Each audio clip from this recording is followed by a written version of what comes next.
garland that I found at the local floral supply store. And a garland like this runs about $30. If you buy it. If you buy it already made like this. It's got a few little juniper things in there and some pine cones and some fake berries. It's okay. It's all right.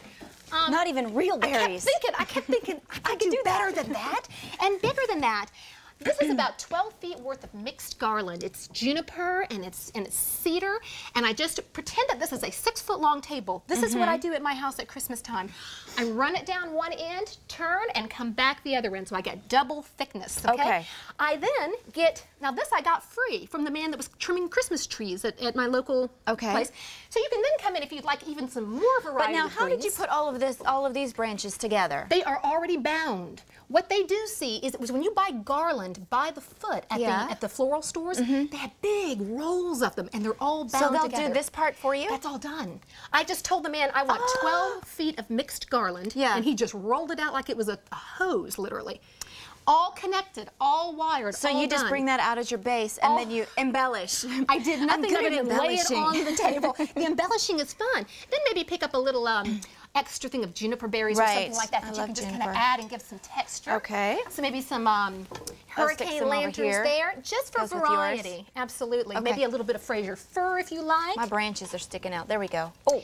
I'll make it pretty. Beautiful. And you can just keep playing with it until you find exactly what you want. These berries came off my... Pyracantha. Yes, pyracantha came right off my mailbox. My mother decorated with morning. Pyracantha all the time. She'd go out there and trim that thing and bring it in. Give it that little bit of red. My mom did all of this all the time. You have a talented mom. I know, I do. I know, I've met her.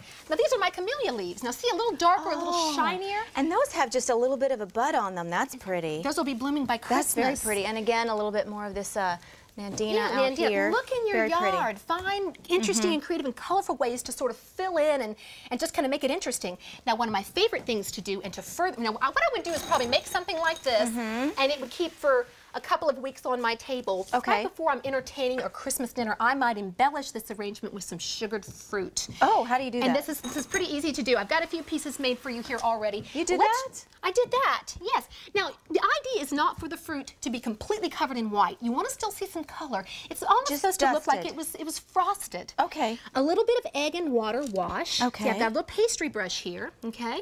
And I'm just going to kind of... So you clean those up with the mineral oil to make them nice and shiny. Right, and then I'm going to do that.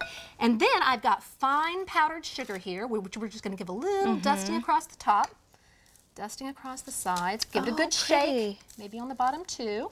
But now, because you've used the egg, you probably don't want to eat this, right? Yes, it does have raw egg in it, so you probably want to avoid actually consuming it. You can do this with a cream of tartar base that is edible.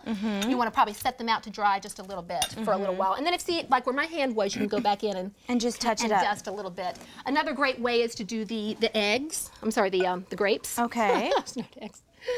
So you just dumped them right in there. I dumped them right in there. Oh, that looks so pretty. And see, it gives them that frosty, Christmassy kind of look. Yeah. You see over here, I've used them to embellish a ham platter. You could do it with that's a nice idea. Platter. Something just kind of pretty. So either on the table with your meal or in the garland. Or actually in the centerpiece. And I do this all the time. I will actually bring the fruit right before the dinner party and just kind of lay it in like that. And it can be done with any of them, including our apple here. And then that sits down the middle of your table. Exactly, our tiny pears. And you just be as creative and put in as many as you want to until you've embellished it. That is so pretty. That is so nice. And then throw in a couple of little pine cones and you're ready to go. Right now, pine cones are free. You should be able to find those in the yard. Jenny, thank you so much. You're so welcome. You always bring us such great ideas. Thank you for having me.